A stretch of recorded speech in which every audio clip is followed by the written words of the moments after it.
Chapter 21. Everest Base Camp. May 13th, 1996. 17,600 feet. I shall inevitably be asked for a word of mature judgment on the expedition of a kind that was impossible when we were all up close to it. On the one hand, Amundsen going straight there, getting there first, and returning without the loss of a single man, and without having put any greater strain on himself and his men than was all in the day's work of polar exploration. On the other hand, our expedition, running appalling risks, performing prodigies of superhuman endurance, achieving immortal renown, commemorated in August cathedral sermons and by public statues. Yet reaching the pole only to find our terrible journey superfluous and leaving our best men dead on the ice. To ignore such a contrast would be ridiculous. To write a book without accounting for it a waste of time. Cherry Garrett. The Worst Journey in the World, an account of Robert Falcon Scott's doomed 1912 expedition to the South Pole. Arriving at the bottom of the Khumbu Icefall on Monday morning, May 13th, I came down the final slope to find Ong Chering, Guy Cotter, and Caroline Mackenzie waiting for me at the edge of the glacier. Guy handed me a beer, Caroline gave me a hug, and the next thing I knew I was sitting on the ice with my face in my hands and tears streaking my cheeks, weeping like I hadn't wept since I was a small boy. Safe now, the crushing strain of the preceding days lifted from my shoulders. I cried for my lost companions. I cried because I was grateful to be alive. I cried because I felt terrible for having survived while others had died. On Tuesday afternoon, Neil Beidelman presided over a memorial service at the Mountain Madness encampment. Lobsang Jangbu's father, Nawang Sayakia, an ordained lama, burned juniper incense and chanted Buddhist scripture beneath a metallic gray sky. Neil said a few words. Guy spoke. Anatoly Bukreev mourned the loss of Scott Fisher. I got up and stammered out some memories of Doug Hansen. Pete Schoening tried to raise everyone's spirits by urging us to look forward, not back. But when the service ended and we all dispersed to our tents, a funereal gloom hung over base camp.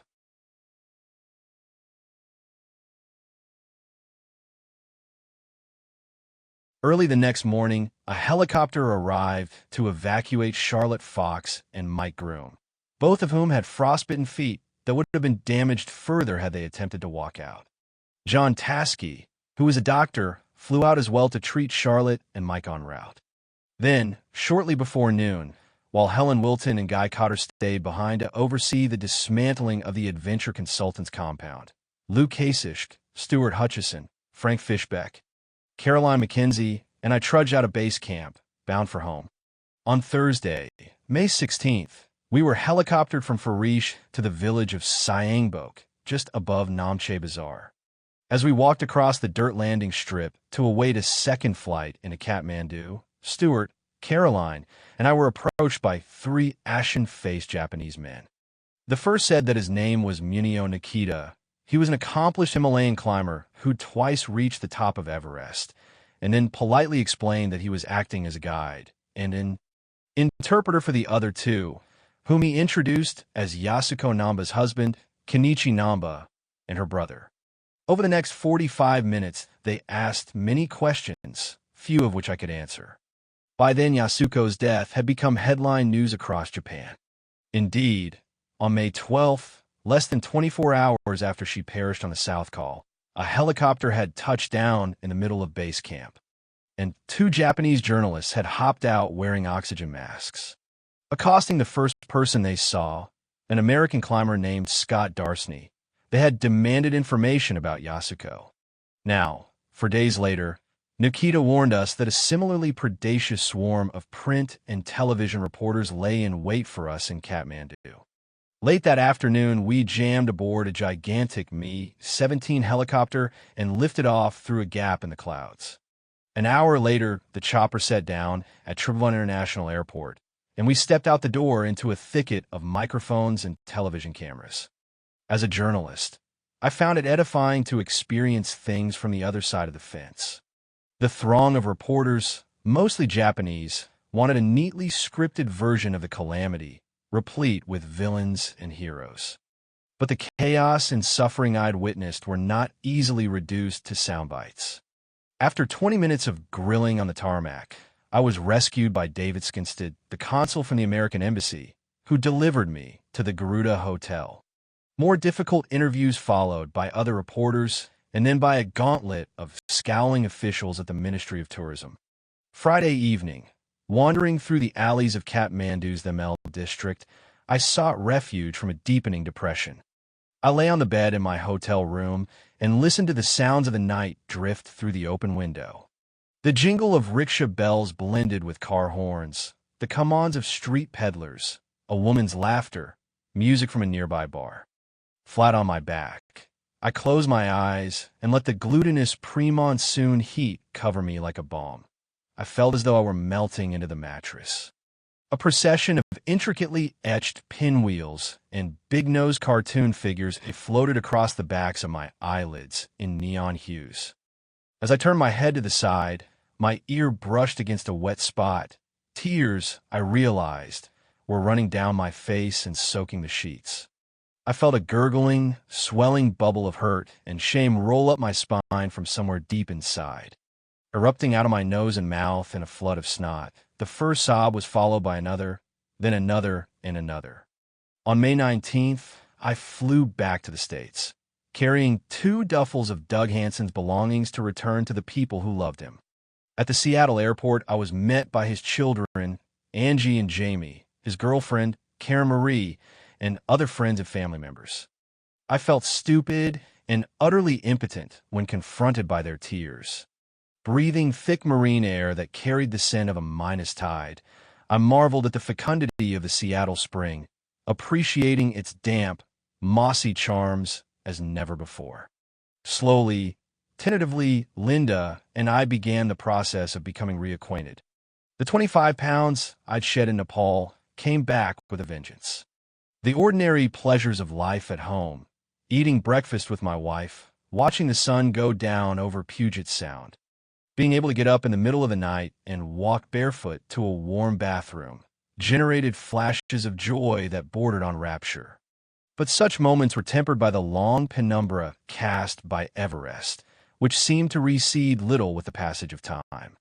Stewing over my culpability, I put off calling Andy Harris's partner, Fiona McPherson, and Rob Hall's wife, Jan Arnold, for such a long time that they finally phoned me from New Zealand. When the call came, I was able to say nothing to diminish Fiona's anger or bewilderment. During my conversation with Jan, she spent more time comforting me than vice versa. I'd always known that climbing mountains was a high-risk pursuit. I accepted that danger was an essential component of the game. Without it, climbing would be little different from 100 other trifling diversions. It was titillating to brush up against the enigma of mortality, to steal a glimpse across its forbidden frontier. Climbing was a magnificent activity, I firmly believed, not in spite of the inherent perils, but precisely because of them. Until I visited the Himalaya, however, I'd never actually seen death at close range. Hell, before I went to Everest, I'd never even been to a funeral. Mortality had remained a conveniently hypothetical concept, an idea to ponder in the abstract. Sooner or later, the divestiture of such a privileged innocence was inevitable.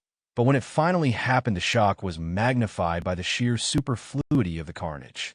All told, Everest killed 12 men and women in the spring of 1996, the worst single-season death toll since climbers first set foot on the peak 75 years ago. Of the 6 climbers on Hall's expedition who reached the summit, only Mike Groom and I made it back down. For teammates with whom I'd laughed and vomited and held long, intimate conversations lost their lives. My actions, or failure to act, played a direct role in the death of Andy Harris. And while Yasuko Namba lay dying on the South Col, I was a mere 350 yards away, huddled inside a tent, oblivious to her struggle, concerned only with my own safety. The stain this has left on my psyche is not the sort of thing that washes off after a few months of grief and guilt-ridden self-reproach. Eventually, I spoke of my lingering disquietude to Clef Schoening, whose home was not far from mine. Clef said that he, too, felt awful about the loss of so many lives, but unlike me, he had no survivor's guilt. He explained, out on the call that night, I used up everything I had trying to save myself and the people with me. By the time we made it back to the tents, I had absolutely nothing left. I'd frostbitten one cornea and was practically blind. I was hypothermic, delirious, and shivering uncontrollably. It was terrible losing Yasuko, but I've made peace with myself over it, because I know in my heart that there was nothing more I could have done to save her. You shouldn't be so hard on yourself. It was a bad storm. In the condition you were in at the time, what could you have possibly done for her? Perhaps nothing, I concurred. But in contrast to Shonin, I'll never be sure. And the enviable peace of which he speaks eludes me.